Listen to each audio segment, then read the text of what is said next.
Continuing my series of vegan or vegetarian products reviewed by me and Omnivore, we've today got a vegetarian black pudding.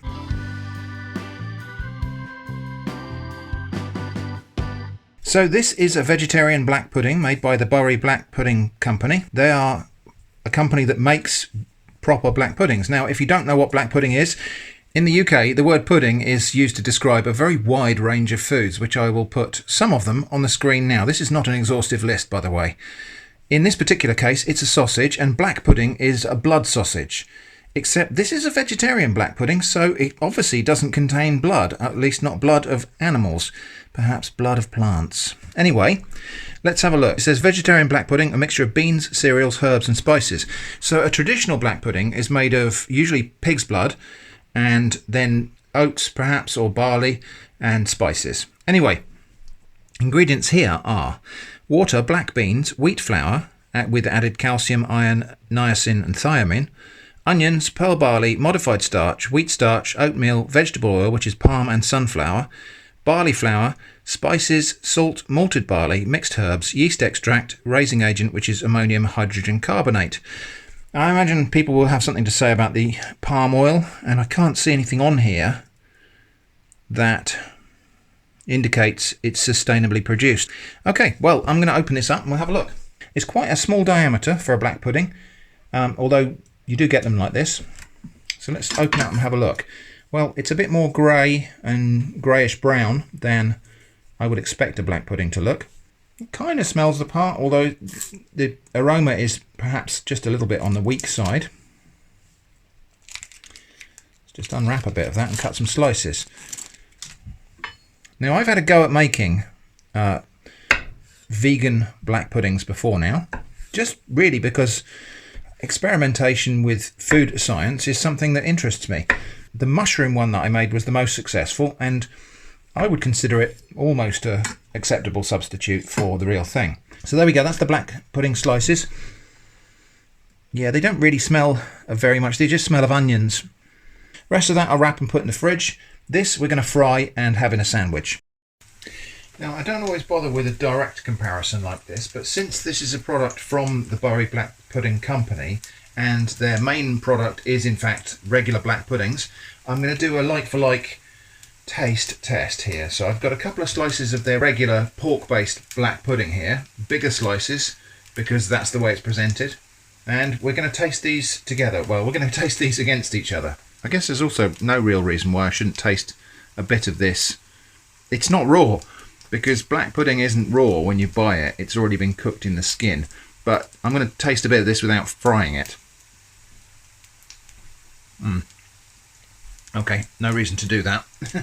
I do actually know somebody who used to eat not raw, but unfried black pudding straight out of the casing. As I say, it's been boiled inside the casing, so it's fully cooked. But so when we fry it in a pan like this, we're actually kind of refrying it. But yeah, without frying this vegan one, that's not great. Just rather tasteless stuff. Now, in order to avoid cross-contamination of flavour, I'm going to use separate utensils and separate pans and everything for this, just so we don't have any possibility of transferring the flavour of one of them to the other.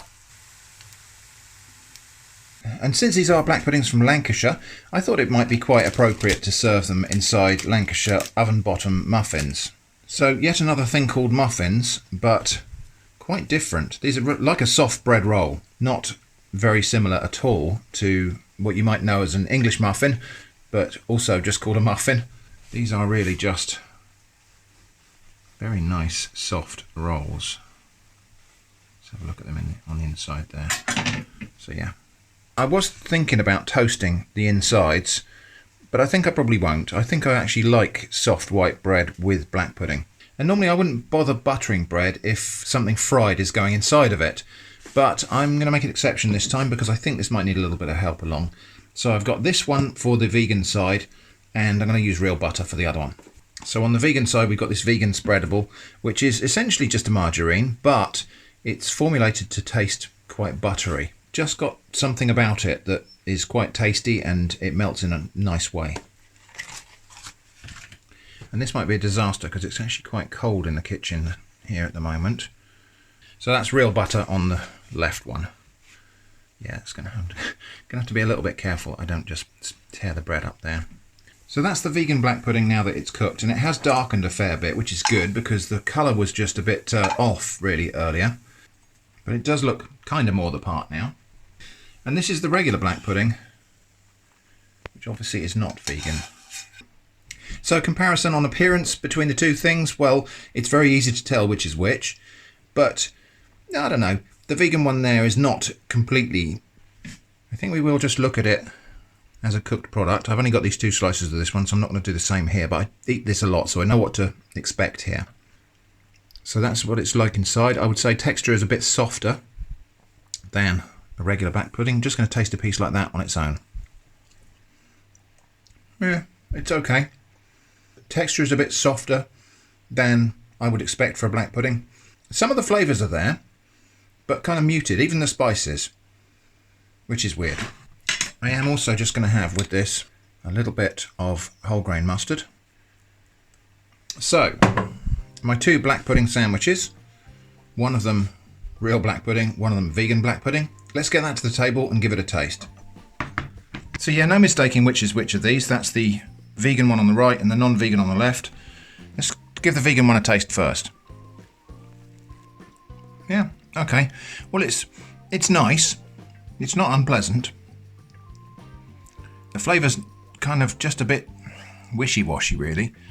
There's nothing in there that's really punchy. In fact, the mustard is probably the tastiest part of this mouthful. The regular non-vegan black pudding now.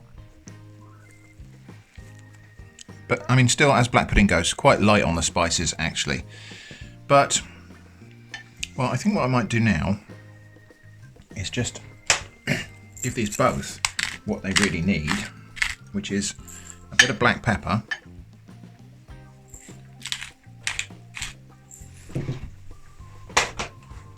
and a bit more nutmeg. And let's go back the other way this time. Definitely better. Yeah, it needed that. Now the vegan one with the addition of black pepper and nutmeg. Still not quite hitting the spot there. Okay, time for conclusions. In its own right, this vegan black pudding, it's okay. There's nothing desperately unpleasant about that. Quite edible. I think if somebody gave me that and told me it was a black pudding sandwich, I might accept that's true. I might just assume that that was a rather cheap black pudding and was of inferior quality because it just lacks the punch. It lacks a deep colour. It's a little bit underspiced, but that appears to be the case for both products, so that's probably just their recipe. Is it a substitute for real black pudding? Well, not for me, it isn't. I mean, for one thing, well, I ought to do the nutritional analysis, but I suspect that the iron content in the regular black pudding is greater. And black pudding for me is one of those things where when my iron levels need topping up, I go for black pudding. I think it's all right. I think if you're a vegan and you are craving the memory of black pudding, because as we know, becoming vegan doesn't necessarily mean that you don't want to taste meat. It just means that you ethically have chosen not to. So if you're a vegan and you're craving black pudding, I think this might work, especially if it's been a little while since you had it. That might bring back the right memories. For me, it's a little bit underwhelming, I would say. But I will eat this, and I think I probably will finish it because it's okay. It's nice enough. I think I will save the real one for last because the real one's definitely better. Now, I've had 2 attempts at making a vegan black pudding myself, one from nettles and one based on mushrooms. The mushroom one, which was my Mark II, I was really, really pleased with actually, and I thought it was nearly on a par with real black pudding. And that was obviously just my subjective opinion of my own cooking, which, yeah, not very objective. But my mushroom-based black pudding, I was really, really happy with. I would say that this vegan black pudding comes between those two in terms of quality and enjoyability. This is not as good as my mushroom-based black pudding. This is better than my nettle-based black pudding. It's just not as nice as real black pudding. But as I say, I'm going to eat that because it's not unpleasant and it's nice enough. Now, I have saved a tiny little bit for the EVA test. This product does contain onions, and onions are not good for dogs, but this is a very, very small piece, so in my judgment, that will be okay. I'm not sure how meaningful this test is going to be anyway, because Eva's pretty suspicious of real black pudding.